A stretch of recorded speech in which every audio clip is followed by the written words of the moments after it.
So, hello everyone, it is still just the time for me to wish you a happy new year 2023. May it brings you happiness and earth. So, welcome to this climate webinar second edition. So, the theme today will focus on carbon reduction and offsetting policies in companies. The next two webinars are scheduled for February 24 and March 24. As you know, these webinars are part of a climate journey designed for you, leaders. They aim to inspire you on the climate theme by giving you keys to reading and action. And of course, we are committed to systematically involving two speakers. So one specialist in the climate theme addressed, as well as the testimony of the leaders of a large European business unit. I leave it to Arnaud, our Ecoland partner, to introduce you to our two speakers of the day, whom, of course, I thank in advance for their intervention, and remind you that you can ask your questions from the GForm link in the Google invitation you received. So remember too that these webinars will be recorded and will be replayed subtitled in French when the speaker speaks in English, and of course in English when the speaker speaks in French. So Arnaud, it's up to you. Thank you very much, François, and happy to meet you once again, even at distance, and even if we are not able to see you, but very happy to be there. So I will still be your animator for this webinar session. The second one, as it was said by François. So this second deep dive into climate will focus on how to implement a roadmap targeting climate reduction, energy management, and so in order to reduce your climate footprint and even how to offset or compensate your climate emissions. So we'll have the luck to listen to two different people. And I will start with Thomas, that will be the first speaker.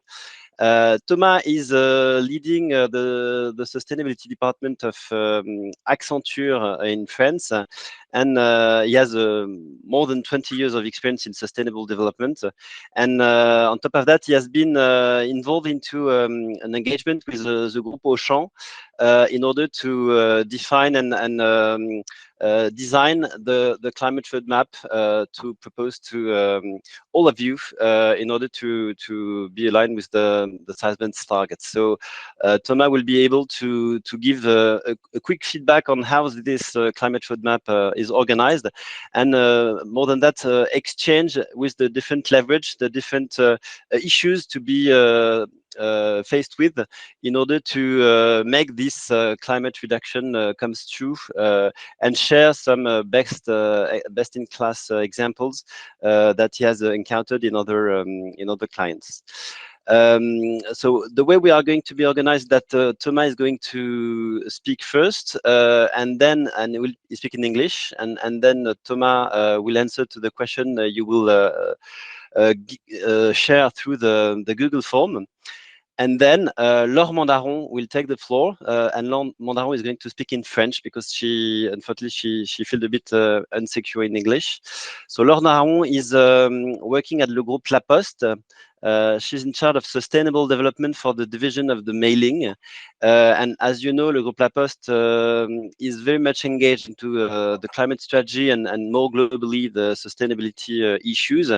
And she has a lot to share on very straightforward achievements and operational and organizational achievements performed by La Poste, which by some ways have strong relationship with your own activities, even though it's very different. But you will see there are a lot of shared issues and shared operational achievement that can inspire, I hope, your own operations.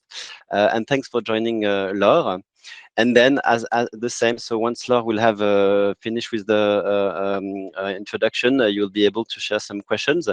And to conclude this session, we'll have a last survey to ask you and to conclude. So thanks for everything. Thomas, let you the first floor, and thanks again for joining. Yes, thank you, Arnaud. So let me share my screen. So for sure, very, very happy to be here today. As said by Arnaud, together with Schneider Electric and Accenture, we have been accompanying Auchan climate team on this agenda since 2021. I'm going to tell you the story since the beginning. So what we did, what was the Auchan commitment, how we work with countries, how we supported the localization of the roadmaps, and so on. So let's come back to 2021. What is the status at that stage? Auchan, through a very aggressive energy efficiency program, demonstrated its leadership on energy intensity per site. So as you can see, back in 2021, compared to competitors, Auchan had very good results at floor levels.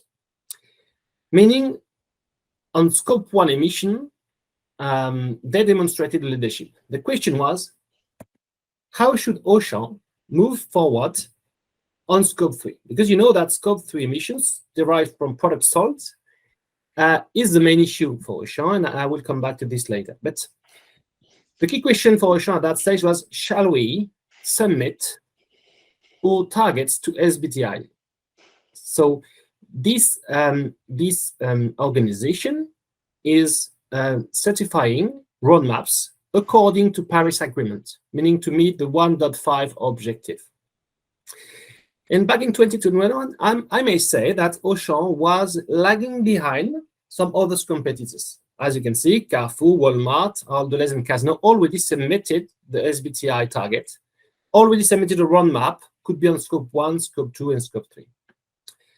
Except for Retail Portugal, who committed on SBTi. So the key question was, for now, how we should we commit, and to which level?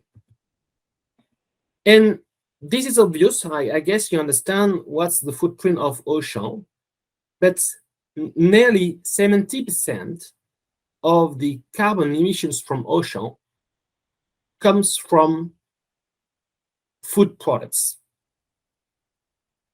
So to decarbonize Auchan, no other way to work on food products and to decarbonize the supply chain. And this was the challenge. And I will then let you know how we worked back in early 2022.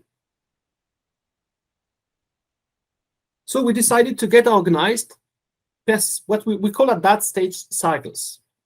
Because the way to decarbonize products, the way to decarbonize assets and supply chain is not the same way. This is not the same teams.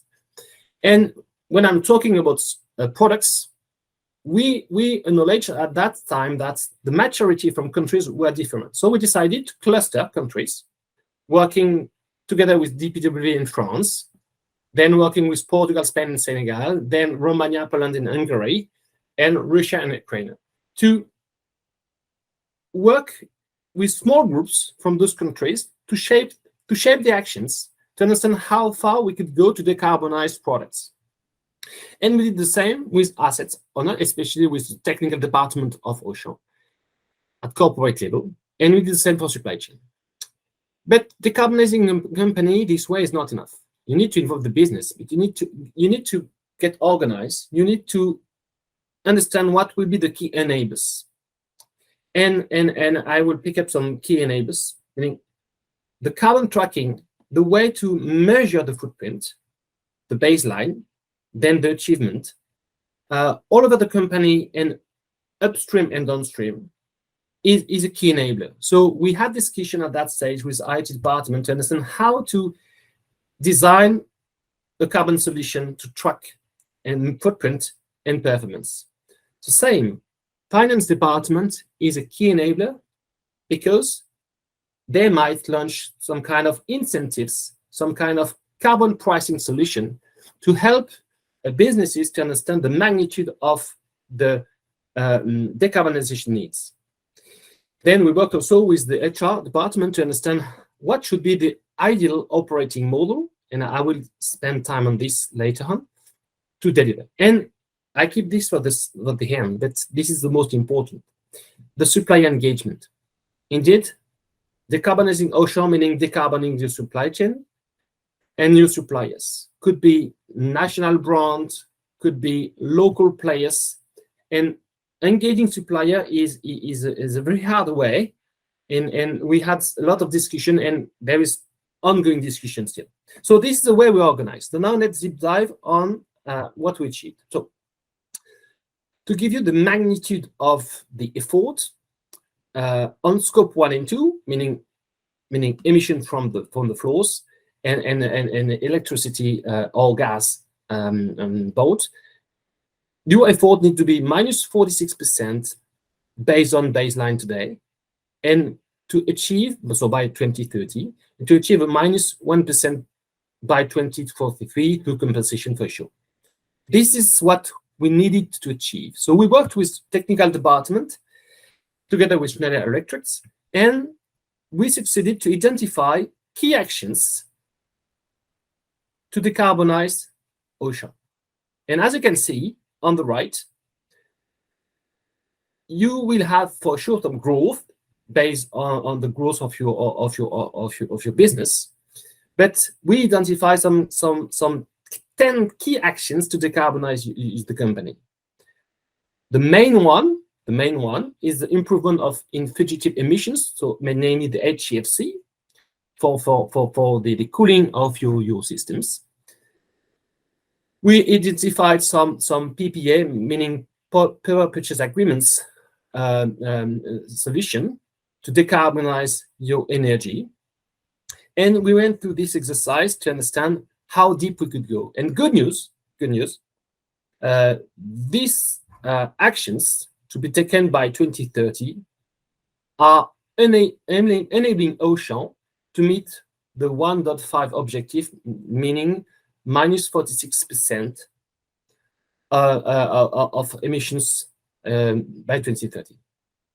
And this was a great commitment. It was not something meaning new for Auchan, because as I said before, Auchan worked a lot in the previous year, working on energy efficiency on site, working on meaning decarbonizing the energy. So this was the consecration of a long way before. On scope 3, topics was totally different, and then you got some detail on the scope 3 emissions, and based on a deep exercise on measuring this, because this was not so easy, together with Schneider Electric, we identified on the DPW scope 4 key categories. So it makes that are enabling for the 60% of food emissions. So it's not a surprise. It's all about food and agriculture. It's about cheese, charcuterie, animal feeding, and creamery. As you can see, those categories are responsible for up to 60%. And when we come back to non-food products, home deco is the main one responsible for emissions. And logically, we worked with groups having a strong focus on those categories, because it is where you will enable the decarbonization. So we supported countries, and we supported the 60 leaders involved in that exercise in understanding where to work. So on food, the main levers, the main abatement levers that have a great potential are basically those related to nature-based solutions. So it's about promoting regenerative agriculture, develop plant-based alternative protein products, and make sure that to get deforestation-free sourcing. And for sure, you can still work on material and process efficiency. That was the main focus on food, and we worked with the teams to understand key levers that could be activated within Auchan. On non-food, renewable power is the main one, meaning making sure that your suppliers are going to deliver products through low carbon energy sources. So what's the results? And let's stop a few minutes on that slide. It's very important. So we calculated, based on your anticipated growth, the increase of your emissions until 2030. Then we started calculating and modelizing the emissions abatement. And the first one is the national brands CO2 commitment, because you know that could be Procter & Gamble, could be Nestlé, could be Danone. They have very aggressive plan also to meet the 1.5 objective. So you will benefit from those actions. However, you will need to accompany those companies and others, perhaps smaller, to make this happening in the right time. Then we worked to identify other levers. So on food abatement, we identified a bunch of more than 50 actions to decarbonize Auchan. We did the same for non-food. We worked on the fuel itself, because there will be a mixed evolution and we modelize this mixed evolution. And we worked on transportation, despite the abatement is limited.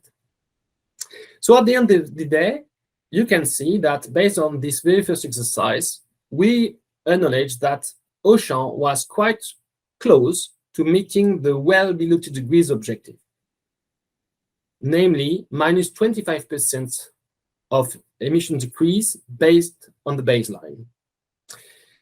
Too far away from the 1.5 objective, namely minus 42%. So let's keep working on the transportation. So on the transition, we did the same exercise. And based on the financial situation, the technology evolution, we did not succeed to identify so many emissions abatement, being very cautious of the financial situation and the technology development. So we understand that hydrogen will be mainly in 2028 a real solution to decarbonize ocean transportation. And then we may anticipate quite a step change that time. So let's understand what was the conclusion at that date. So Auchan decided, and when I say decided, they committed and decided to submit a report to the SBTi institution with a commitment to abate emission by 46% on scope 1 and 2, and by this meeting 1.5 objective. And on scope 3, freight transportation and product life cycle, they decided to commit to well below 2 degrees, so minus 25% emissions, meaning minus 44% in intensity. So it's a great challenge. However, Auchan decided at that stage to submit that objective. And with a robust plan to deploy this one. So on scope 1 and 2, as said before, strong plan. 40 million capex already decided. Some iconic decision to shape what should be a carbon neutral store, and plan and scope 1 and 2 plan is on its way. On scope 3 and at the overall, this exercise was a first commitment, a first engagement, a first transformation, but we needed to go further. We needed to localize the roadmap at country level, because of the decentralized decision process within Auchan, each country needed to be involved. So Auchan decided to do in a way the same exercise per country to start engaging local category managers, local product designers, and local management to shape the plan. And I will come back to this in a minute. The second option was to shape a supplier engagement plan. And that's what did Auchan.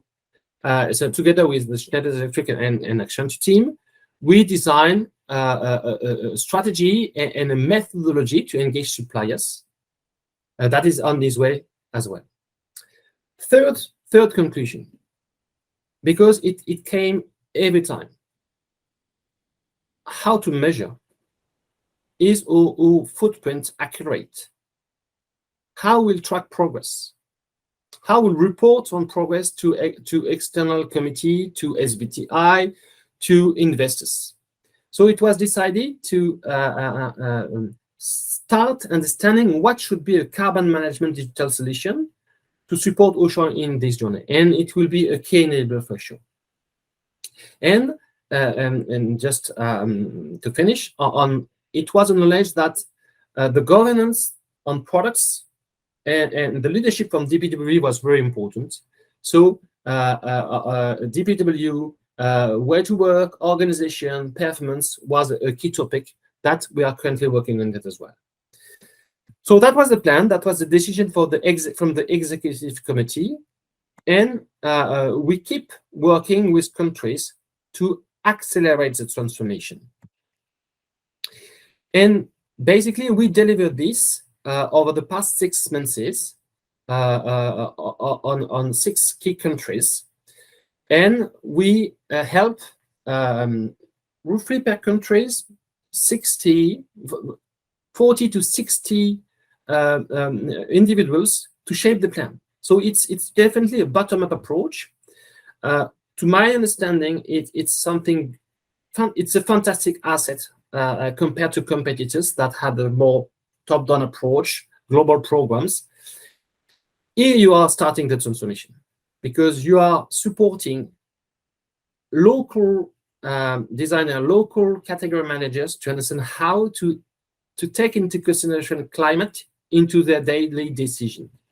And so per country, we identified sometimes more than 100 very concrete actions to decarbonize the country.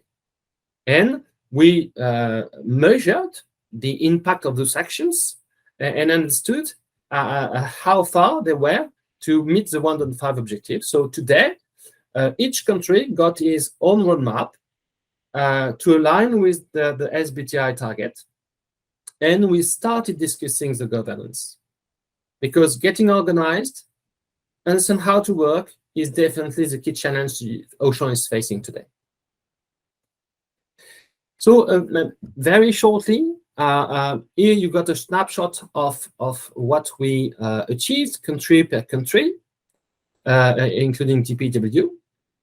I think the key message is that this is the starting point. So the exercise is ongoing. So teams involved identified actions, as you can see on the right.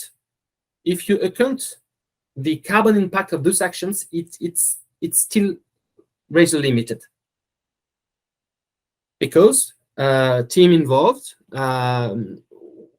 meaning sometimes we're not so familiar with carbon emissions, because they had an ongoing way to work, basically without considering all the time the climate topic.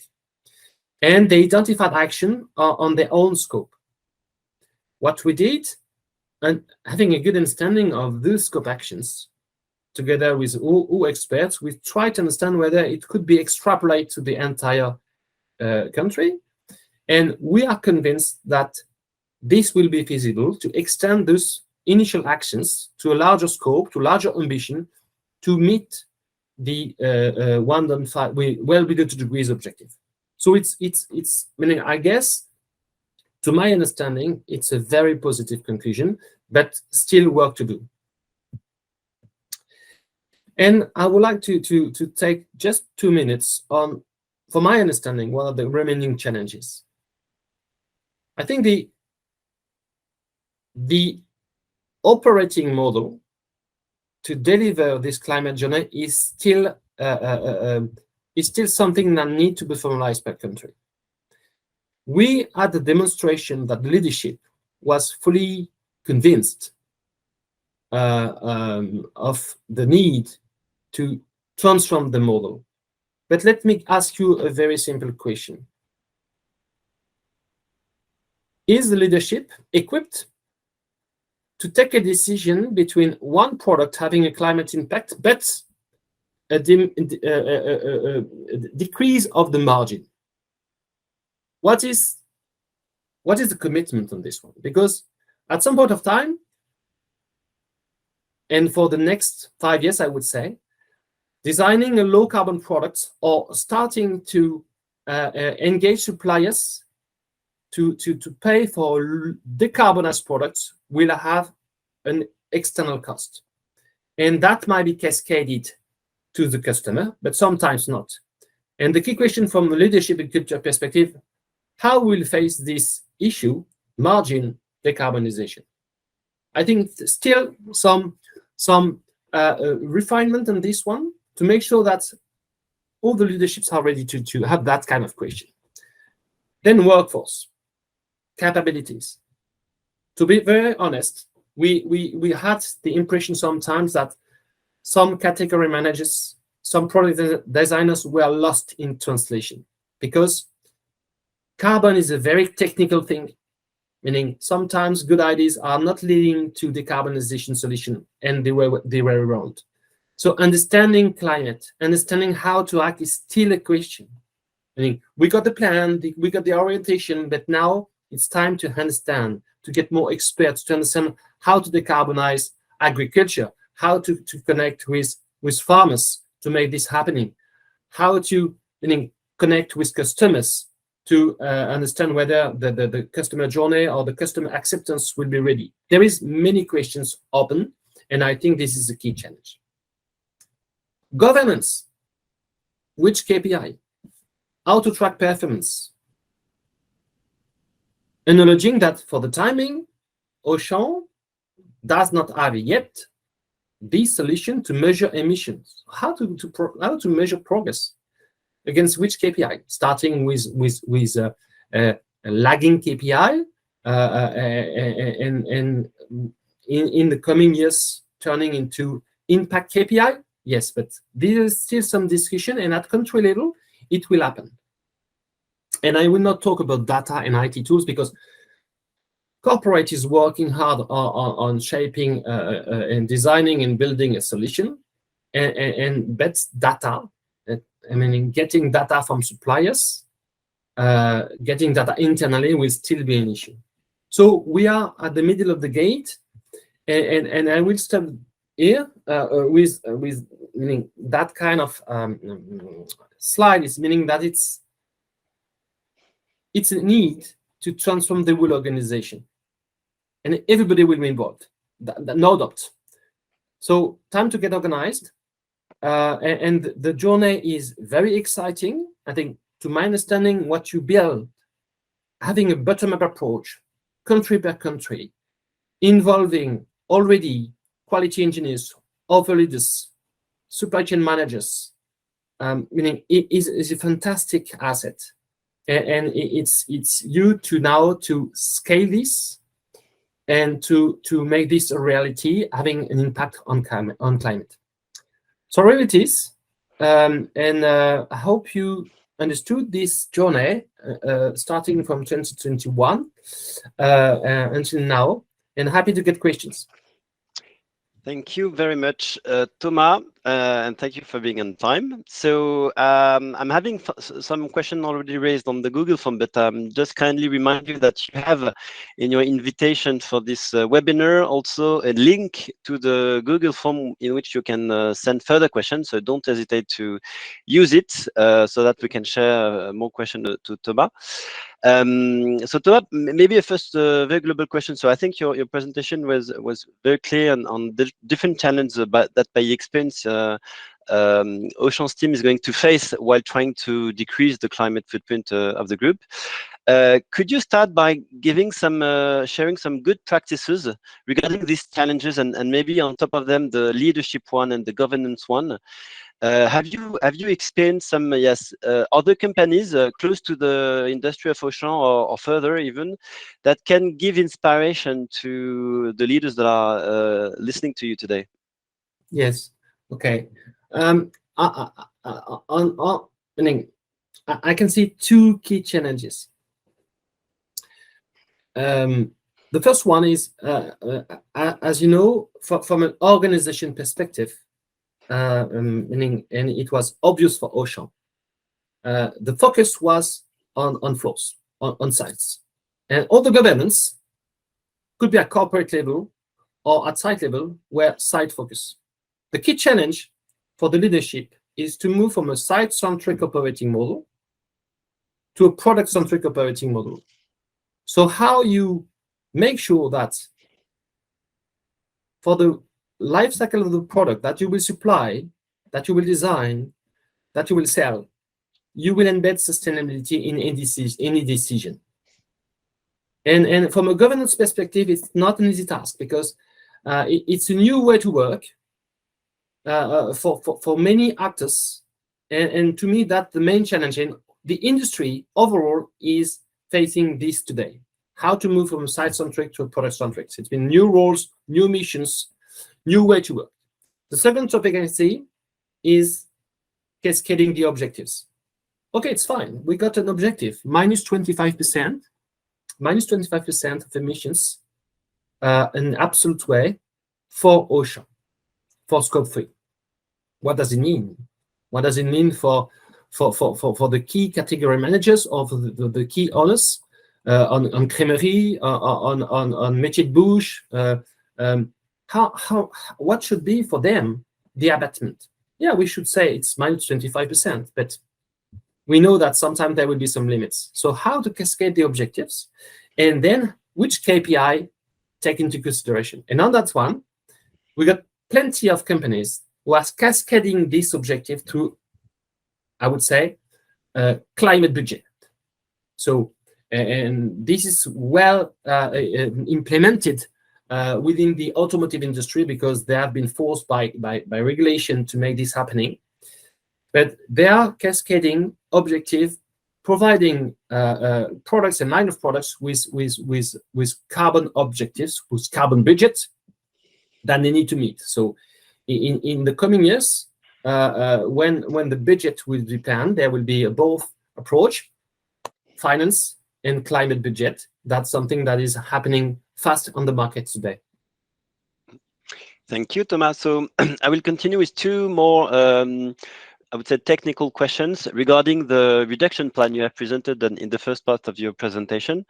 The first question is, according to you, when it comes to decreasing the carbon footprint, should Auchan focus in priority on the achievement of zero net consumer of energy for electricity and gas, so probably for Scope 1? So is that, according to you, the first next milestone to achieve?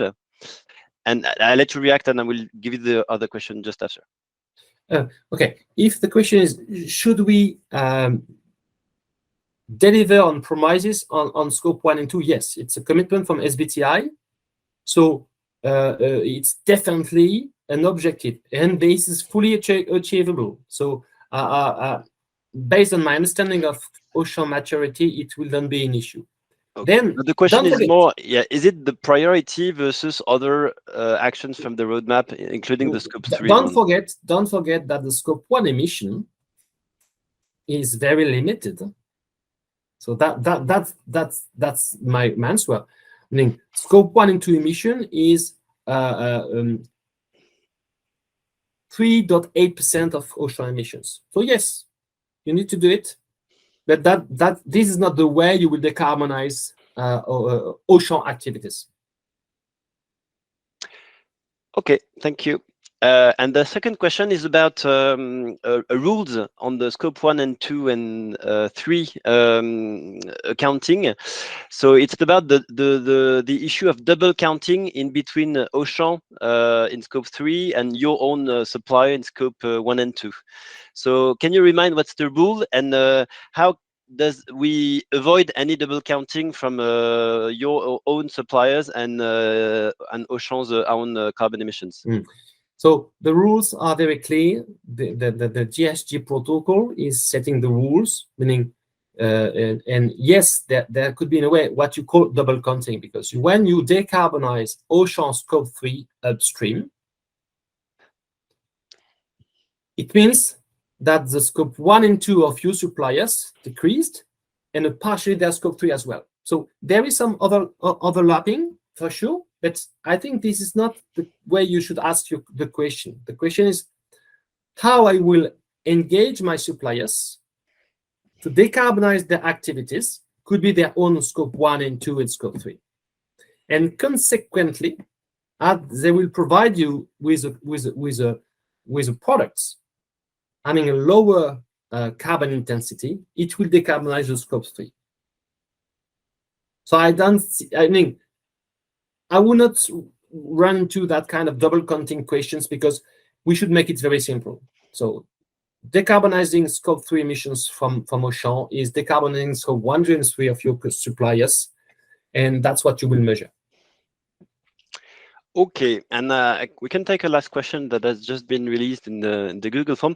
I'm trying to making it clear, because I'm afraid there's a typing mistake, but I think it is, according to you, Thomas, in this path to a climate reduction, what's the best way to use consulting companies such as yours, and what's the support you can bring?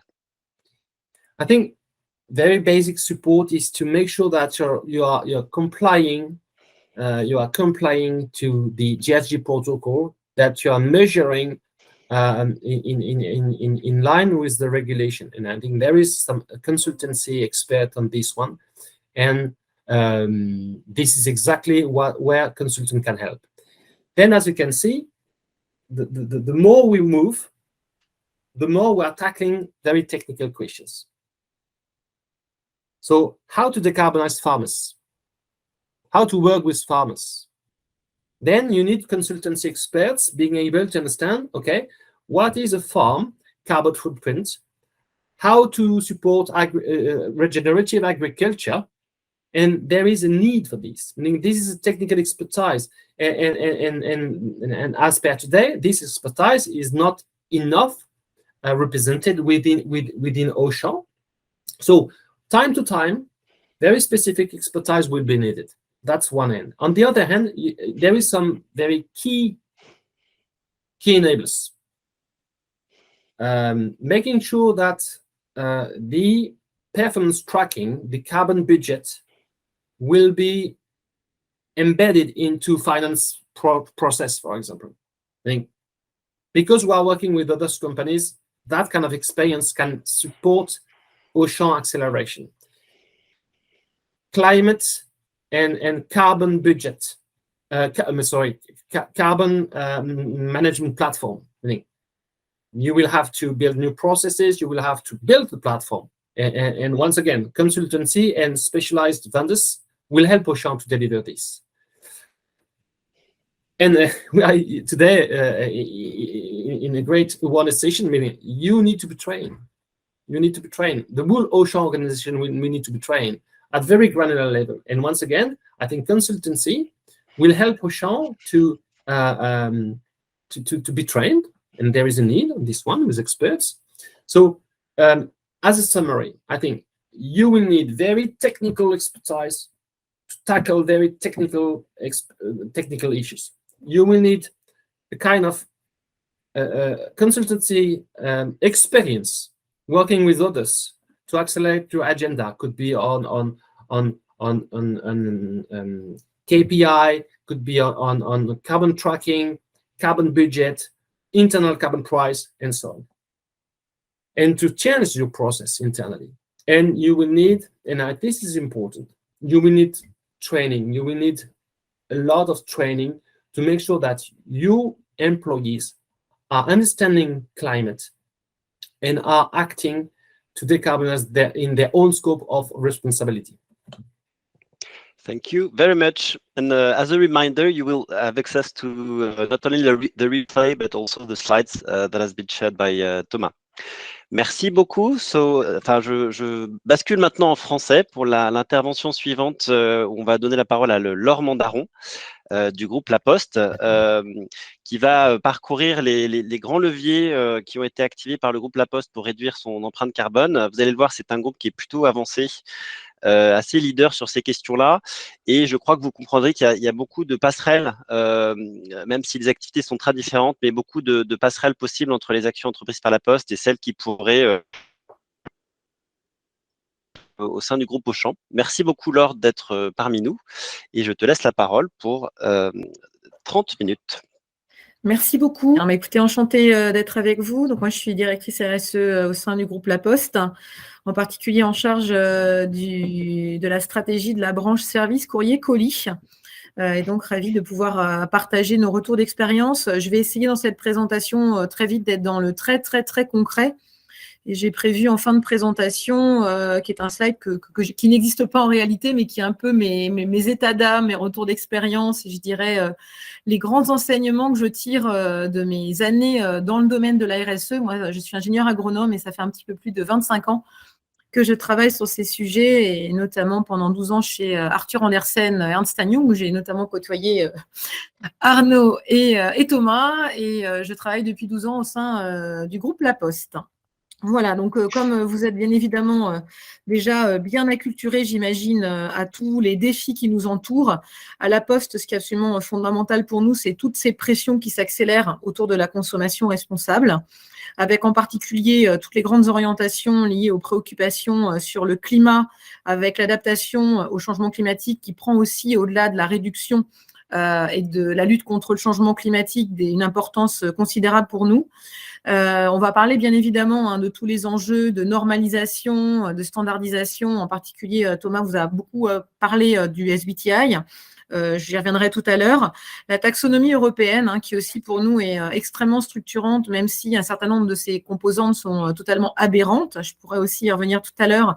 Mais quoi qu'il en soit, ça a au moins comme vertu d'embarquer nos directions de la stratégie et de la direction financière dans le déploiement de nos feuilles de route et finalement les arbitrages stratégiques désormais, de par notamment l'encouragement de la taxonomie, intègre aujourd'hui à La Poste les critères extra-financiers dans l'ensemble de ce qu'on appelle nos conversations stratégiques et nos arbitrages budgétaires. Donc, ça a au moins dynamiser, je dirais, les synergies entre nos différentes directions.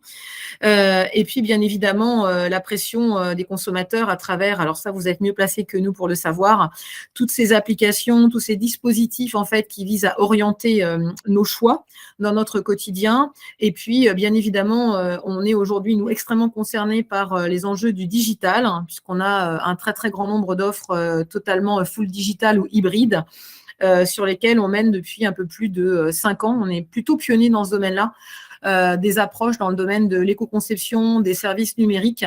Et aujourd'hui, on est l'une des premières entreprises à avoir l'intégralité en fait de ces offres qui passent à l'aune d'une labellisation et d'une évaluation de la maturité en fait environnementale de ces applications numériques. Ce n'est pas l'objet aujourd'hui, mais bien évidemment que La Poste a des enjeux absolument colossaux en matière d'accompagnement des parcours professionnels, puisqu'on fait La Poste de demain avec les postiers d'aujourd'hui. On a un peu plus de 250 000 dans le monde. On a aujourd'hui 90%, je dirais presque, des collaborateurs qui sont des opérationnels dont la préoccupation au quotidien est de finir les fins de mois et d'assurer aujourd'hui et de faire face à l'inflation avec des transformations opérationnelles sans précédent. Et donc, on est extrêmement mobilisé autour, on va dire, de l'accompagnement des parcours de carrière et tous les sujets autour de l'inclusion et de la diversité. Vous le savez peut-être, mais à La Poste, on a un petit peu plus de 17 000 personnes reconnues comme handicapées. L'enjeu pour nous étant pas tant le recrutement, mais le maintien dans l'emploi de ces collaborateurs-là.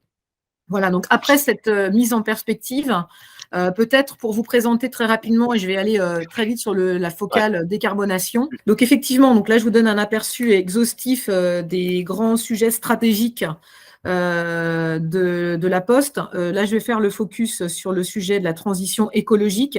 Ce que je veux quand même toutefois partager à ce niveau de l'échange, c'est que je pense qu'un retour d'expérience qui, nous, aujourd'hui, est très fort, c'est qu'au-delà des grands chantiers stratégiques qu'on mène au niveau national tous les jours avec l'ensemble des directions, et en particulier les directions techniques, les directions du transport, les directions de la logistique, les directions immobilières, un des sujets phares pour la Poste, c'est la territorialisation et l'ancrage local de l'ensemble de nos initiatives. Donc, comme je vous le disais, on a un peu plus de 240 000. Le maillon, je dirais, local, c'est ce qu'on appelle l'établissement. Donc, moi, j'ai en animation fonctionnelle les 500 directeurs d'établissement qui sont managers sur des sites, petits sites qui vont démarrer avec 50 collaborateurs jusqu'à des grosses plateformes industrielles, courrier ou colis d'un peu plus de 4000 personnes. Et donc, l'enjeu pour moi, sur tous ces sujets, et en particulier le sujet du climat, va être, au-delà de tous nos grands sujets structurants, d'irriguer le quotidien des opérationnels jusqu'à l'éco-conduite, en passant par la manière de piloter l'énergie dans les bâtiments, avec des actions d'une simplicité extrême, de manière à ce que ça devienne embarqué dans le quotidien de nos opérationnels. Peut-être très rapidement, comment est-ce qu'on a structuré notre démarche? Ça paraît évident aujourd'hui, mais nous, on a commencé en 2003 à structurer la stratégie extra-financière de la Poste, et en particulier la stratégie climatique. Donc aujourd'hui, on fait partie quand même des entreprises encore leaders, même si les compétiteurs vont très fort et ont parfois beaucoup plus de moyens que nous en la matière. Pour nous, ça passe avant tout par l'éco-conception de tous nos produits, tous nos services, qu'ils soient physiques, hybrides ou digitaux. Et en particulier, on a intégré dans le cursus de formation et les cursus qualifiants de nos 250 marketeurs le fait, en fait, d'avoir une qualification en matière d'intégration des enjeux extra-financiers et notamment carbone dans la conception et le déploiement des offres. Bien évidemment, je vous passe le sujet de la mesure. Moi, j'ai 2 personnes dans mon équipe à temps plein qui assurent la mesure du CO2, soit dans des reportings mensuels, puisqu'on a au sein de la Poste un dispositif qu'on appelle le système d'excellence, un peu sous le prisme du lean management du secteur automobile. Notre DG vient de ce secteur et donc on a une structuration, je dirais, très lean management avec ce qu'on appelle des OBIA, où tous les mois, on suit non pas tant les émissions de CO2, mais nos 12 inducteurs à l'origine du CO2. Là aussi, si j'ai bien un enseignement, c'est arrêter de suivre de manière fréquente les émissions de CO2. Moi, j'estime que ça ne sert à rien puisqu'on est en incapacité d'en déduire des analyses.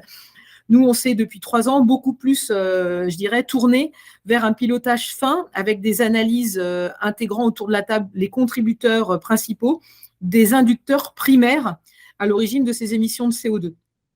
Thomas en parlait, donc nous très très tôt, on a fait valider à l'initiative SBTi des trajectoires. Donc au moment où je vous parle, on a des trajectoires qui sont validées SBTi sur le seuil des 2 degrés. On a déposé en fin d'année, en décembre, une trajectoire 1,5 à horizon 2030. Et je vous en parlerai tout à l'heure. On a également annoncé très récemment le fait que nous serions 0 émission nette en 2040, donc une ambition très très forte, atteignable, je n'en sais rien, si je suis tout à fait honnête avec vous, parce que je vais y revenir tout à l'heure. Malheureusement, les leviers à notre disposition dans le domaine des transports moyennes et longues distances ne sont pas du tout à la hauteur de ce qu'on peut imaginer, et on peut avoir quand même des craintes sur ce qui nous attend dans la période de transition en attendant l'arrivée de 2030. Et puis, ce qui caractérise la Poste, très tôt, notre ancien président Jean-Paul Bailly, qui était quand même un grand visionnaire à l'époque, on a fait le choix de compenser l'intégralité des émissions de CO2 résiduelles du groupe La Poste. Donc, bien évidemment, après avoir réduit au quotidien nos émissions, on a forcément des émissions résiduelles. On parcourt 70 fois le tour de la Terre par jour. Et donc, l'intégralité de ces émissions, depuis 2010, sont intégralement compensées, et j'y reviendrai tout à l'heure.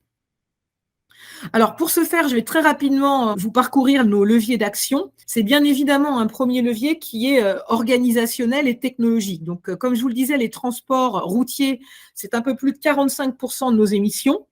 On entend souvent parler de la livraison. En fait, il faut savoir que la livraison ou l'acheminement de nos courriers et la réalisation de nos services de proximité du dernier kilomètre, ce n'est que 25%.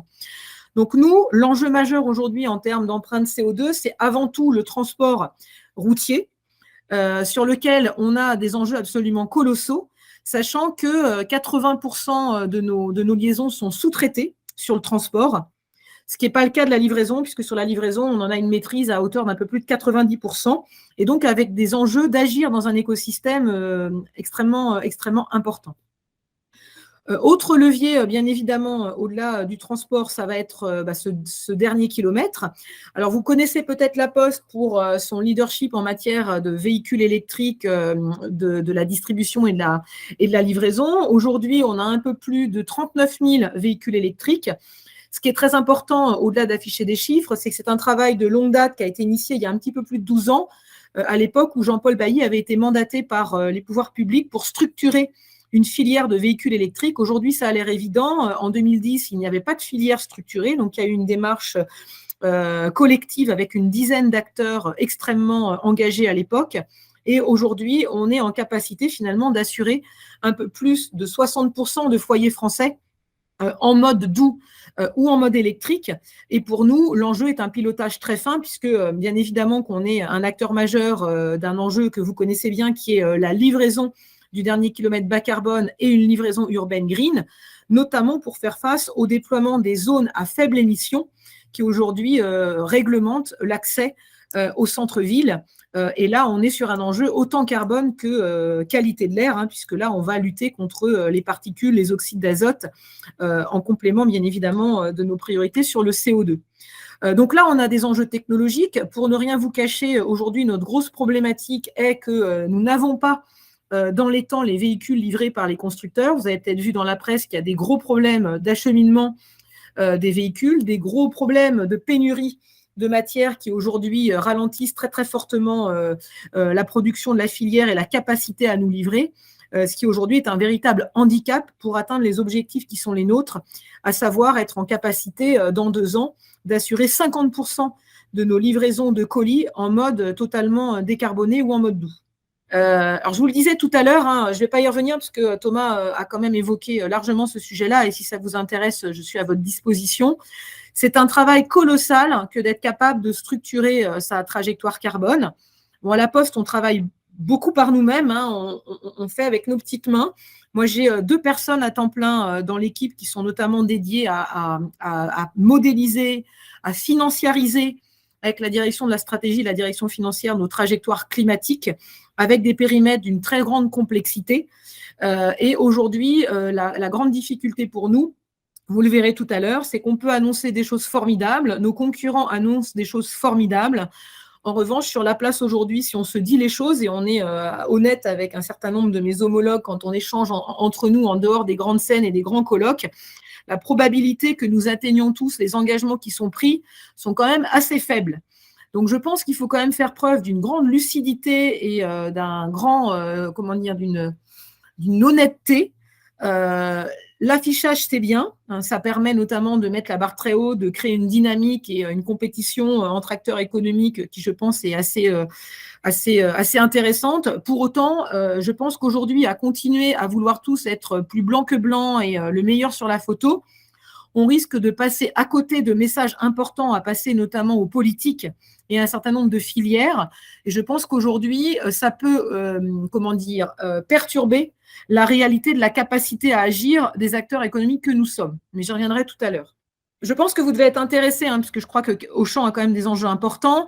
On a travaillé pendant plus d'1 an en interne, tout seul aussi avec nos petites mains, pour structurer à horizon 2040 notre stratégie de décarbonation de nos transports routiers. C'est le sujet le plus compliqué. Alors nous, pour vous donner une image, on a à peu près 1/3 du gain que l'on doit aller chercher en matière de CO2 qui va être lié à notre capacité à encore plus mutualiser, encore plus augmenter les taux de chargement, hein, donc massifier et mutualiser nos flux. Et les 2 tiers restants va être lié à notre capacité à intégrer à plus ou moins long terme des énergies bas carbone. Ce qui me paraît important de partager avec vous, c'est qu'on n'est sûr de rien, tout est incertain. Aujourd'hui, vous avez une multitude d'interlocuteurs qui vous parlent de l'hydrogène vert, qui vous parlent de l'électrique. Il faut être clair, nous, on a des experts en interne, on passe notre quotidien aux côtés de grandes ONG, d'experts, de l'ensemble de l'écosystème. Il n'y aura pas d'hydrogène vert avant 2030. L'électrique, aujourd'hui, pour les poids lourds, n'est absolument pas rentable et pas adapté avec l'enjeu de l'autonomie aux distances qui sont parcourues par un grand nombre d'interlocuteurs et d'acteurs du secteur. Et nous avons à faire face, du coup, à une période de transition qui va être plus longue que prévu, vraisemblablement, en optant pour des énergies de transition que sont notamment le biocarburant et le biogaz. Et on le sait tous, il faut aussi faire preuve de beaucoup de, je dirais, de sincérité, de pragmatisme et d'humilité. Ces énergies bas carbone-là ne sont pas au top sur un certain nombre de domaines environnementaux. Et donc, nous, à chaque fois qu'on opte pour une solution, nous menons des analyses de cycle de vie. Certains d'entre vous ont peut-être aujourd'hui cette connaissance-là qui aborde 16 grands domaines environnementaux. Et malheureusement, aujourd'hui, il n'y a pas une solution idéale. Et donc, nous, on joue le jeu de la complémentarité des énergies et surtout de la capacité à déployer des initiatives qui, à tout moment, nous permettent de revenir en arrière et d'avoir un switch très rapide des options auxquelles nous avions recouru. Donc ça, c'est vraiment un enjeu majeur de notre politique, c'est à tout moment être capable de faire un pas de côté, de travailler sur des énergies que nous n'avions pas imaginées. Au départ, on était parti plutôt sur du biogaz. On s'aperçoit qu'aujourd'hui, tout est fait pour décourager les acteurs sur le biogaz. Il n'est pas éligible à la taxonomie. Vous avez des contraintes réglementaires absolument hallucinantes. En termes de coûts, il est indexé sur les énergies fossiles. En tout cas, tout est fait pour vous décourager. Ce qui n'empêche pas que voilà, nous sommes très, très mobilisés avec notamment la construction de nouvelles stations, je vous en parlerai tout à l'heure. Et donc, typiquement, on était plutôt enclin à miser sur le biogaz. Eh bien, 2 mois plus tard, on était embarqué plutôt sur des biocarburants. Nous avions au départ plutôt misé sur du B100, Colza France. Il s'avère que pour des raisons très complexes de rétrofitage de nos flottes de véhicules, c'est beaucoup plus compliqué que prévu. Et finalement, 1 mois plus tard, on switchait plutôt sur ce qu'on appelle du HVO, sachant que bien évidemment, sûrement comme Auchan, on a un écosystème complexe puisqu'on a un peu plus de 600 transporteurs, parfois des petits transporteurs. Et donc, tout ça nécessite une grande agilité et une capacité de la Poste à accompagner véritablement ses sous-traitants avec beaucoup, je dirais, de proximité. Et donc, nos acheteurs et nos responsables de transport au quotidien réunissent les transporteurs, leur proposent des solutions d'acquisition de véhicules qui soient économiquement viables. Et on est également sur des solutions de partage de l'ensemble, notamment des infrastructures d'avitaillement, avec des montages juridiques très complexes. Parce que, je prends un exemple très simple, hier j'étais encore avec des juristes, vous n'avez pas le droit de mettre une cuve de biocarburant sur votre site si vous prévoyez de la partager dans une optique, une approche multi-opérateur. Voilà, donc c'est un truc de fou. Et tous les jours, vous êtes amené à déminer en fait une équation avec plus d'inconnus que la veille, ce qui impose d'être capable de switcher de manière assez agile. Là, vous voyez, alors c'est un transparent que je vous demande voilà, qui n'a une valeur qu'au moment où je vous le présente, parce que tous les jours, ça change. Les chiffres, d'ailleurs, qui sont posés ne sont pas réalistes. Typiquement, on va changer l'atterrissage 2025, tout simplement parce que aujourd'hui, les énergies sont beaucoup trop chères et ne permettent pas d'avoir l'autonomie qui est affichée sur catalogue. Et donc, au fil de l'eau, on ajuste. Ce qui est très intéressant, en revanche, c'est d'avoir projeté une trajectoire quelque part qui vous oblige. Et parce que ça vous oblige, ça nous a contraint, il y a un peu plus d'1 an, à se mettre autour de la table avec le directeur de la stratégie et la direction financière pour intégrer avec revoyure tous les mois dans nos plans de financement un chiffrage très précis, CAPEX-OPEX, des moyens que la Poste devait allouer pour effectuer cette décarbonation. Et dans mon équipe, tous les trimestres, en fait, on ajuste la trajectoire SBTI au regard de l'atterrissage réellement opéré sur l'exercice précédent et notre capacité à réellement faire sur l'année à venir de manière très, très fine. Ça, c'est vraiment important parce que sinon, on se fait croire qu'on va être bon. Et puis, vous regardez finalement votre reporting au pied du mur et vous n'avez plus la capacité à prendre le recul nécessaire pour réajuster ou réorienter finalement vos initiatives et vos opérations qui parfois quand même nécessitent des temps longs dans leur mise en œuvre. Voilà, quelques éclairages pour ne pas rester que sur des chiffres. Vous avez peut-être vu nos poids lourds qui commencent à se déployer sur le territoire. Ce sont des expérimentations. Hein, comme je vous le disais, aujourd'hui, le poids de la batterie emportée est totalement déraisonnable. Ce qui fait, je crois qu'on est sur 15 tonnes de batterie. Du coup, en termes d'autonomie, c'est quand même plutôt assez limité. Aujourd'hui, au regard de nos besoins, on est sur des liaisons qui peuvent aller jusqu'à 800 km et là, on est sur des autonomies plutôt de 200. Et puis, un très grand nombre d'expérimentations, puisque je pense que le mot d'ordre, c'est prendre des risques, mais prendre des risques éclairés, et puis en permanence expérimenter avec un écosystème des parties prenantes qui finalement jouent un rôle majeur dans cette chaîne de valeur, et en s'adossant au quotidien avec des experts, parce qu'on a beau, nous, dans l'équipe RSE et nos directions de transport, être quand même maintenant extrêmement matures sur ces sujets-là, tous les jours, on apprend, on a de nouvelles connaissances. Il n'y a pas plus tard qu'il y a 3 mois, on était avec Air Paris, avec qui on a un partenariat. Et bien, vous apprenez, par exemple, que des biocarburants qui ont l'air plutôt performants sur un très grand nombre de domaines environnementaux, eh bien, on vient de découvrir, grâce à la recherche, de nouvelles ultra-particules. Et puis, un carburant que vous pensiez au top, finalement, va être assez désastreux sur un pan de la performance environnementale. Donc, il faut rester vraiment à l'écoute des scientifiques, des ONG, des experts, des institutions qui travaillent sur ces sujets-là, de manière à rester extrêmement lucide et à faire preuve de beaucoup d'humilité aussi dans la manière, je dirais, de vendre, voire d'éviter de survendre aussi, ne serait-ce qu'aux dirigeants, la capacité à faire quand finalement vous apprenez qu'une technologie n'est pas aussi performante que vous l'aviez imaginé. Voilà. Donc, on travaille avec beaucoup d'énergéticiens, bien évidemment avec beaucoup de transporteurs. On a une action d'influence très forte, puisqu'aujourd'hui, malheureusement, que ce soit la taxonomie, que ce soit les taxations en vigueur, les régulations, on a beaucoup de freins au déploiement de ces énergies. Et puis, vous le savez sûrement, il n'y en aura pas pour tout le monde. Donc aujourd'hui, on vous explique que l'hydrogène vert, ça sera plutôt pour l'industrie lourde. On vous explique que les biocarburants, ça sera plutôt pour l'aérien. Le biogaz, aujourd'hui, tout est fait pour vous donner envie d'abandonner et de jeter l'éponge. Et donc, ça nécessite quand même, finalement, d'aller rechercher plus loin que simplement l'achat de la molécule. Et aujourd'hui, à La Poste, on s'interroge sur des pistes qui pourraient même nous amener à acquérir un peu plus de foncier pour développer plus d'infrastructures à notre nom.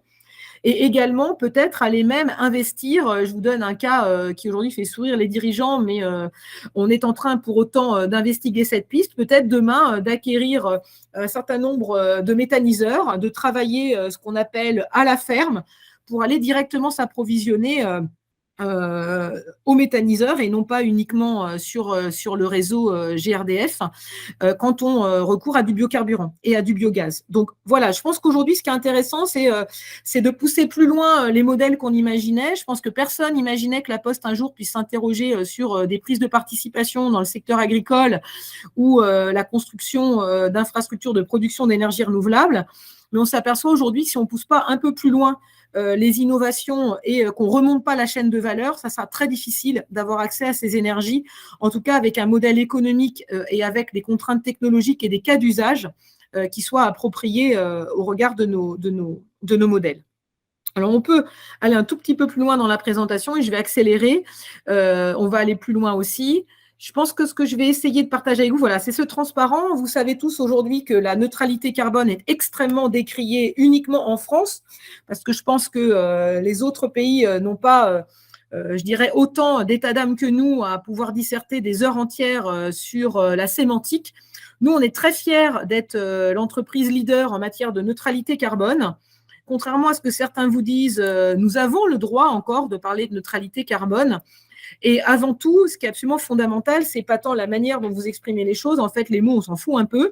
Est-ce que l'entreprise est contributive? Est-ce que l'entreprise est neutre? Je pense que c'est des débats qu'on peut avoir quand on a vraiment autre chose à faire que de mettre les mains dans le cambouis. Et nous, ce qui nous porte en premier lieu, c'est de continuer à mener nos projets de compensation carbone, parce que quoi qu'il en soit, on a des émissions résiduelles à la fin d'un exercice. Alors nous, on est sur un atterrissage annuel autour de 3 millions de tonnes de CO2, c'est beaucoup, en même temps c'est bien moindre que certains acteurs de la grande distribution ou de l'alimentaire comme Danone, mais en tout cas la manière dont nous menons ce travail, on le fait avec beaucoup de rigueur depuis 10 ans. On va sourcer les projets sur le terrain, on mène des due diligence extrêmement rigoureuses, on est adossé aux meilleurs standards, même si aujourd'hui il y a des controverses qu'on ne peut ignorer.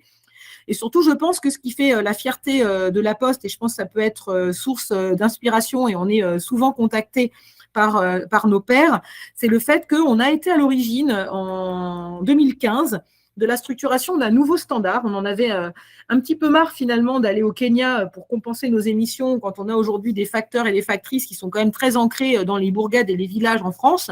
Et donc, ce qui a été une très belle aventure, c'est qu'avec le secteur forestier et le secteur agricole, mais finalement, on s'est dit, ça a l'air improbable aujourd'hui, eh bien, essayons de dépasser l'impossible. Et on a, avec une fédération, les fédérations professionnelles, structuré le label carbone français.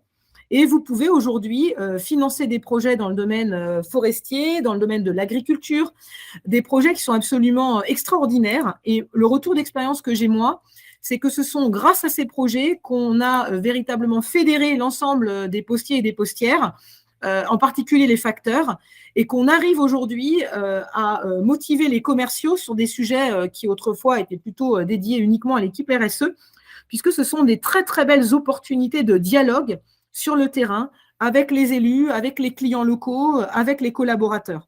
Donc je pense que ce qui est important, c'est quand on croit dans quelque chose, malgré la manière dont le sujet peut faire polémique, si on est droit dans ses bottes, si on mène les choses avec beaucoup de rigueur, avec beaucoup de professionnalisme, en étant entouré des meilleurs experts, je pense que ce qui est important, c'est la résilience et la pérennité des actions qu'on peut mener. Ce qui ne veut pas dire ensuite qu'en termes de communication, il ne faut pas être malin et quelque part infléchir vos messages de communication. Moi, je ne vais pas continuer à clamer haut et fort qu'on est neutre en carbone parce que ça ne sert à rien.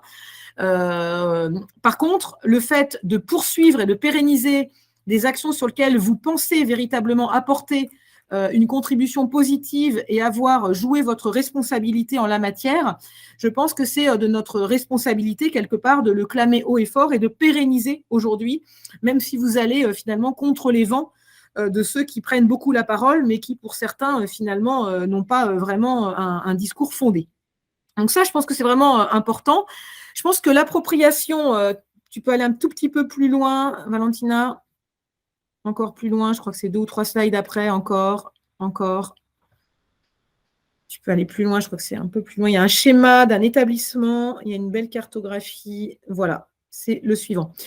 En fait, donc moi, je passe 90% de mon temps sur les projets nationaux, ce qui a été absolument un enseignement très fort pour moi, c'est-à-dire que depuis des années, en fait, je visais le plus exhaustif, le plus parfait, en embrassant tous les défis, et j'apportais ça jusqu'au directeur d'établissement, donc nos fameux 500 directeurs d'établissement, en essayant de convaincre et de partager finalement toute la nécessité d'un chacun d'entre nous d'être le petit colibri. En fait, c'est un échec, tout simplement parce qu'on a beau dire la RSE est partout, c'est dans l'ADN, ça irrigue le quotidien, c'est pas vrai. Donc la RSE, c'est jamais dans l'ADN, on n'en fait pas comme Monsieur le Jourdain, et c'est jamais finalement connecté comme on voudrait le croire au quotidien. Et donc, il m'a fallu en fait une vraie courbe d'apprentissage pour accepter de renoncer à certains sujets, à accepter de simplifier à outrance les objectifs et les outils à destination des opérationnels.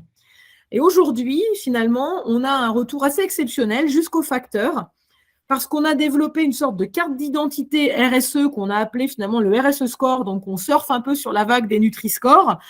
Et aujourd'hui, vous avez un outil qui est d'une très grande simplicité à l'échelle des établissements. Mais au moment où je vous parle, les 6000 sites de La Poste, tous les mois, ont la capacité à comprendre ce qu'ils font de bien, à identifier leurs pistes de progrès, avec un système en fait de scoring qui est pour eux invisible, mais qui pour moi s'agrège jusqu'à l'échelle nationale. Et vous avez aujourd'hui un engouement qui est très très fort et qu'on a pu du coup connecter à l'objectivation, que ce soit la part individuelle ou la part collective, que l'on a pu connecter également au dialogue managérial et ne serait-ce qu'au débat que nos opérationnels peuvent avoir avec les organisations syndicales en territoire. Et aujourd'hui, finalement, quand vous croisez un facteur, alors il n'y a pas que des facteurs, il y a aussi beaucoup d'opérateurs coulis à la branche service courrier colis. Si vous leur parlez de RSE, ils vont peut-être pas tout de suite comprendre de quoi vous leur parlez. Vous leur dites, dans votre établissement, qu'est-ce que vous faites en la matière? Ils vont vous dire, on a un RSE score et puis tous les mois, on travaille sur l'amélioration de l'éco-conduite, sur l'amélioration du pilotage de nos consommations d'énergie. On travaille à la commercialisation d'offres qui contribuent à la transition énergétique. On agit pour améliorer l'inclusion des jeunes, l'inclusion des seniors, etc., etc. Et donc, je trouve que dans les enseignements, c'est que, notamment pour nous, directeurs RSE, il faut vraiment qu'on accepte parfois de simplifier à outrance nos exigences et les outils qu'on va finalement déployer dans les filières et les unités opérationnelles, sans toutefois tomber dans le simplisme qui, là, par contre, peut avoir des effets relativement néfastes. Et donc, c'est réussir à faire face à cette très grande complexité de la RSE en acceptant de faire des choix, partager ces choix et ne pas lâcher vis-à-vis des opérationnels, quitte à non seulement ne pas être exhaustif, mais à accepter finalement de démarrer de très très bas, mais à laisser les opérateurs finalement aux manettes et à eux-mêmes finalement quelque part trouver qu'il est finalement indispensable pour eux d'accélérer. Aujourd'hui, c'est plus moi qui leur dis quand on est D, c'est pas admissible. C'est les opérateurs qui me disent l'année prochaine, Laure, on se fixe la barre à B parce qu'on est en 2023, parce qu'on est citoyen concerné par les défis qui nous entourent et donc on a pris conscience de la marche qu'il faut absolument qu'on accomplisse. Voilà. Ça, c'est vraiment important pour nous. Et puis, je pense que ce qui est important aussi, qui est un véritable enseignement, c'est qu'on a déclenché véritablement un engouement il y a 6 ans, quand on a créé un fonds carbone interne. Donc, je ne rentre pas dans le détail, mais on alloue un budget assez conséquent pour financer des projets qui nous sont proposés par les établissements, qui sont des projets qui sont regardés à la fois sous le prisme du TCO, de la performance environnementale, mais également de bénéfices en matière de QVT, de qualité de vie au travail. Et ce challenge qui aujourd'hui, à 6 ans, est parrainé chaque année par un jury de renom. Alors l'année dernière, on avait Cyril Dion, l'année d'avant, on avait Yann Arthus Bertrand, cette année, on aura Yvan Bourgnon. Et ce qui est important pour nous, c'est que ces projets, ils remontent du terrain et ce n'est pas la direction RSE qu'en est sponsor, c'est la direction financière. Voilà. Et ça a quelque part permis d'aborder le sujet RSE avec un nouveau prisme, finalement beaucoup plus efficace. Et on a aujourd'hui, à l'heure où je vous parle, un peu plus de 500 projets qui nous ont été remontés avec énormément de projets innovants qui permettent en fait véritablement d'incarner la préoccupation climatique jusqu'à l'opérateur. Alors peut-être pour terminer, dans les minutes qui me restent, peut-être très rapidement aller sur les enseignements. Alors voilà, ce que je voulais partager avec vous, c'est quelques mots-clés sur un slide. C'est qu'en 2023, on ne peut plus avoir des stratégies RSE qui ne sont que des sommes de bonnes pratiques. Donc, quand on en est rendu à énumérer tout ce qu'on fait comme une liste à l'après-vert, je pense que ça doit questionner sur le fait que la maturité n'est pas au rendez-vous. Ce qui est fondamental aussi, je ne sais pas si vous êtes familier avec le principe de matérialité. Aujourd'hui, ce n'est plus entendable d'avoir des entreprises qui, par exemple, mettent en exergue une action majeure qui est quelque part un peu l'arbre qui cache la forêt et qui n'est pas l'action la plus significative sur laquelle vous avez des marges de manœuvre. Clairement, moi, j'ai refusé de travailler sur la biodiversité pendant plusieurs années parce que je considérais que la qualité de l'air et le climat étaient notre grande priorité. Ce n'est plus le cas maintenant, bien évidemment qu'on a introduit la biodiversité, mais parce qu'à un moment donné, il faut se focaliser sur les vrais sujets, quitte à ne pas tout traiter. Ce qui fait aussi la différence aujourd'hui, je pense qu'on est trop timoré dans nos entreprises quand on dit qu'il faut changer les modèles, changer l'appréciation de la valeur. Je pense qu'on n'y est pas et qu'aucune entreprise y est, même si certaines montrent le chemin. La preuve, quand vous demandez au grand patron, donnez-moi un exemple concret, vous allez nous illustrer le fait que vous avez véritablement changé votre modèle et que vous avez renoncé à certains produits ou certains services, personne ne vous répond. Donc, même si on est en chemin, ce qui est vraiment important, c'est être en capacité de prendre des risques. Donc, nous, sur la stratégie transport, on prend des risques. Ça nous coûte extrêmement cher. Mais par contre, ces risques, on les prend en connaissance de cause. Voilà. Après, ce qui est intéressant également, c'est que très longtemps, on a adopté dans nos entreprises des approches plutôt autour du risque. Et aujourd'hui, on le voit bien à la Poste, on se positionne sur des nouvelles solutions qui répondent directement à des enjeux de transition énergétique, de silver economy, d'accompagnement de la transition numérique. Il y a véritablement la nécessité d'utiliser finalement ce prisme de la RSE autour des opportunités, effectivement, que ça va procurer pour votre entreprise. Et puis, ça paraît un peu tarte à la crème aujourd'hui, et pour autant, il y a très, très peu d'entreprises qui le travaillent de manière efficace et de manière finalement performante. C'est cette capacité à aller co-construire avec des partenaires. Je vous parlais du sujet de la décarbonation des transports. On a travaillé avec 80 partenaires. Des think tanks, des ONG, des scientifiques, bien évidemment notre actionnaire, la Caisse des dépôts, qui a beaucoup de savoir en la matière, l'ensemble des énergéticiens. On a travaillé également avec des consortiums et tous les jours, on apprend. Ça prend beaucoup de temps. Mais ensuite, ce qui est super, c'est que d'une part, vous avez quelque part l'approbation de votre stratégie par le monde de la finance, l'approbation par les ONG, et vous avez une vision éclairée des choix que vous faites, même si certains d'entre eux vous paraissent être des solutions transitoires qui sont parfois risquées ou en tout cas déceptives sur certains domaines. Enfin, si on va sur le transparent suivant, je pense également que c'est peut-être très postal, mais que parfois on a trop tendance à adopter une vision purement nationale et qu'on ne cherche pas véritablement à territorialiser et à personnaliser nos feuilles de route à l'échelon local. Moi, mes directeurs d'établissement qui sont à Bar-le-Duc n'ont pas les mêmes enjeux que ceux qui sont en Île-de-France, encore moins que ceux qui sont sur la Côte d'Azur. Et ça demande un travail vraiment extrêmement intéressant, mais très efficace, que d'aller territorialiser la conviction de nos établissements et leurs feuilles de route. Et puis, c'est ce qu'on se disait à l'instant également, la RSE, c'est un sujet qui est hyper complexe, qui est un sujet de long terme, et en permanence, la direction RSE va dire « ça dépend ». En général, les dirigeants et les communicants n'aiment pas les « ça dépend », donc on vous dit « écoute, merci de simplifier, merci de réduire, merci de faire plus court ». Il y a des sujets où ce n'est pas possible. Et donc, il y a un vrai… il est essentiel aujourd'hui de faire comprendre que pour être un acteur leader du domaine et faire les bons choix, il faut trouver le bon équilibre entre faire très pédagogique, très simple, mais surtout ne jamais aller de l'autre côté, je dirais, de la barrière, qui est le simplisme, et où vous pouvez faire des erreurs absolument monumentales. Et puis enfin, bien évidemment, ça, je pense que Auchan y est habitué, il faut à tout prix éviter, bien évidemment, le greenwashing.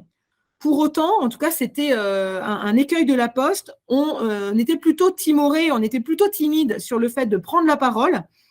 Et quand on a une démarche solide, je pense qu'il ne faut pas hésiter, même si l'humilité est toujours de mise, à promouvoir, et notamment en mettant en scène et en faisant témoigner les opérationnels qui font cette performance au quotidien. Donc voilà ce que je voulais partager avec vous, et peut-être en prenant vos questions, peut-on afficher le dernier transparent qui reprend également quelques notions que je n'ai pas eu le temps de détailler, mais que vous verrez à l'écran. Merci Laure, et merci pour ta franchise et la lucidité avec laquelle tu présentes la situation au sein du groupe La Poste. Je pense que ça ne manquera pas de faire écho et d'inspirer les personnes qui nous écoutent. On va avoir le temps pour peu de questions. Alors, je voudrais en poser une pour commencer, et puis on verra en fonction si on peut en prendre d'autres. Tu as présenté de façon très claire le fait qu'aujourd'hui, vos objectifs SBT n'étaient absolument pas dans une certitude d'atteinte à aujourd'hui. Est-ce que tu es capable de mettre en exergue les quelques obstacles fondamentaux que tu vois se dessiner sur cette trajectoire, et là encore pour partager ton sentiment, ton expérience?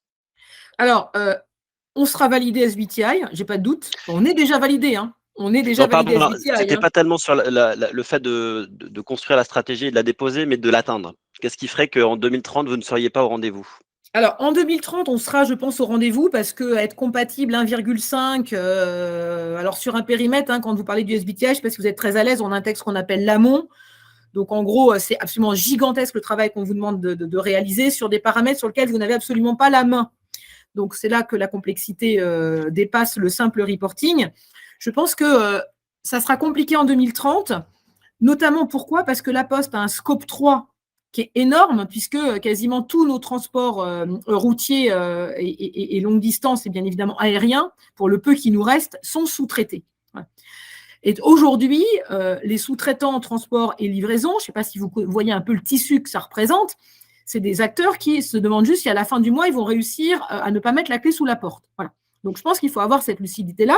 Ensuite, aujourd'hui, contrairement à ce qu'on peut imaginer, je l'ai un petit peu explicité, les énergies bas carbone qui vont permettre d'être au rendez-vous des attentes ne sont pas là. Enfin, je veux dire, aujourd'hui, les molécules d'énergie, il n'y en a pas suffisamment. La performance environnementale, elle est quand même soumise à des polémiques quand on est notamment sur une vision à 360 entre la qualité de l'air, la gestion de l'eau et la biodiversité. Et puis, bien évidemment, que très souvent, les cas d'usage ne sont pas appropriés au regard des technologies. Par exemple, moi, on me dit, pourquoi vous ne faites pas du train? On fait du train, on en fait un tout petit peu, mais pourquoi on ne fait pas du train? Il faudrait simplement que nos clients acceptent de recevoir leur colis en 7 jours. Aujourd'hui, c'est quoi la tendance? C'est que tout le monde veut du colis quasiment en instantané. Le standard aujourd'hui qu'Amazon vous fixe, je ne vais pas citer Amazon et je n'ai pas envie de parler d'Amazon, mais c'est le J+1. Et le J+1, ça ne suffit même plus. Maintenant, il faut être dans l'heure. Comment on peut faire du transport décarboné quand on vous demande de la vitesse et que du coup, vous êtes obligé de pousser du flux et que vous avez parfois des taux de chargement qui sont inférieurs à 50%. Donc, pourquoi aujourd'hui ça va être très compliqué? Parce qu'on est dans un modèle de consommation où on est complètement schizophrène. Voilà, donc il y a ça. Il y a aussi la problématique qui est que quand on a, comme je vous disais, un tissu de sous-traitants quand même très, très important, nous, l'objectif, ce n'est pas de mettre la corde au cou à nos sous-traitants. On a une démarche d'achat responsable exemplaire à la Poste. Et quand vous devez accompagner vos 600 transporteurs et vos 2000 livreurs, c'est un travail absolument colossal. Voilà. Et donc, je pense qu'aujourd'hui, personne n'a pris la mesure de la complexité de l'initiative. Donc, 2030, on y arrivera. Ce qui est extrêmement compliqué, et là, tout le monde joue à l'autruche et tout le monde se fait croire qu'on va être tous absolument exceptionnels et être au rendez-vous, mais être zéro émission nette, ça veut dire qu'il faut avoir réduit de 90% vos émissions de CO2, et le résiduel, il faut non seulement le compenser, mais le compenser dans des initiatives de séquestration. Ça veut dire que tous vos projets de compensation, alors moi je travaille depuis 10 ans qui étaient des projets de réduction, c'est même plus éligible. On vous demande des projets de séquestration. La séquestration, c'est notamment les puits naturels dans les océans, les forêts, alors les puits technologiques ne sont pas encore là. Hein. Le prix de la tonne carbone, hein, il y a encore 1 ou 2 ans, vous trouviez des projets de séquestration à 7 €. En 2040, ça sera plutôt 50, voire 100 € la tonne. Voilà.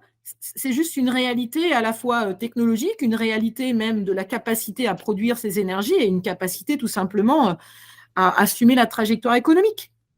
Voilà. Alors après, nous, on a fait la trajectoire, on va être zen en 2040. Alors, on n'est pas à l'abri d'un miracle. Hein.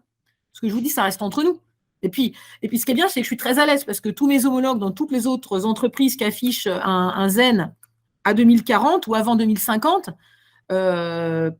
personne aujourd'hui n'est à l'aise sur le fait que ça sera atteignable.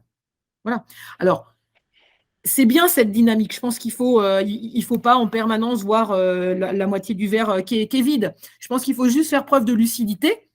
Et typiquement, là aussi, je pense que c'est important pour Auchan. Moi, quand mon directeur des transports, il connaît parfaitement ce qui est faisable et ce qui n'est pas faisable. Au pourcentage près des carburants alternatifs qu'on a dans nos tableurs. Quand tout simplement, on va vous dire, tel concurrent, il affiche 2040, donc il faut te démerder, ça va être 2040 ou rien. Je ne parle même pas que de la Poste, je parle de plein d'homologues. Votre directeur des transports, il sait que ce n'est pas possible. Donc, vous changez le chiffre, vous mettez 40% au lieu de 24%. Ce n'est pas la Poste, je ne parle pas que pour nous, je parle de mes homologues aussi dans d'autres sociétés. Comment vous voulez avoir demain le soutien et la mobilisation finalement d'un directeur transport ou d'un directeur technique. C'est difficile d'embarquer, c'est difficile de mobiliser. Donc après, ce qui est important, c'est au moins l'humilité et la lucidité en interne. Voilà. Je pense qu'il ne faut pas confondre la communication, l'affichage, ensuite se donner les moyens d'atteindre, parce qu'un miracle peut toujours se produire, et d'intégrer dans vos plans de financement, dans les arbitrages stratégiques, la composante climatique, parce que je ne l'ai pas dit, mais dans tous nos projets stratégiques, on a des conversations stratégiques et on évalue la capacité d'un projet à nous rapprocher ou à nous éloigner de la trajectoire. Hein, donc, c'est un travail colossal. Et ça, on le monétarise à chaque fois. Et par contre, je pense que c'est vraiment important de décorréler communication et lucidité interne pour ne pas perdre vos précieux alliés que sont les directeurs des principales filières qui pilotent les inducteurs de votre trajectoire. Merci Laure, je sais que on entend là ta passion et ton engagement pour ce sujet-là.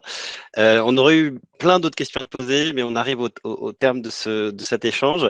Je retiendrai juste que peut-être le Zen, zéro émission nette, porte mal son nom, mais je laisserai à chacun d'en juger. On va vous demander un dernier petit exercice et on finira peut-être 2 petites minutes en retard, mais c'est intéressant pour nous d'avoir vos derniers retours. Donc, vous connaissez l'exercice désormais, on vous demande d'aller vous connecter sur la plateforme Menti.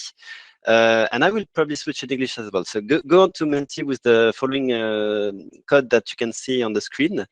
And please, give us the answer to the following question. So in 2 words, what interested you the most, meaning among what you have discovered today with Thomas' presentation from Accenture and Laure Mondaron from La Poste. So we'll let you few seconds. We'll let the code visible on the screen, and Valentina will switch soon on the results. And that's the time for me to remind you that we'll have the chance to meet each other within 1 month, the 24th of February, with the same frame. And this time we'll dig into the business. So how to align a climate strategy with all business consideration, even though I guess that Laure has already entered and Thomas as well has raised some issues as well. So I guess Valentina is checking the different answers and will share soon the screens. And that gives me the time to thanks warmly both Thomas and Laure for their presentation today. I hope you will find in their different speech new angles of view, new understanding of what does that mean to be engaged into a climate strategy and how complex it is. And I guess that Laurent has insisted a lot on that. So Laure, you're the winner. La Poste seems to be the thing that has kept people in their mind. Responsibility, reduce carbon consumption, future finance. So we'll dig into finance next time for sure. So we'll dig into the issues of pricing, of getting finance, and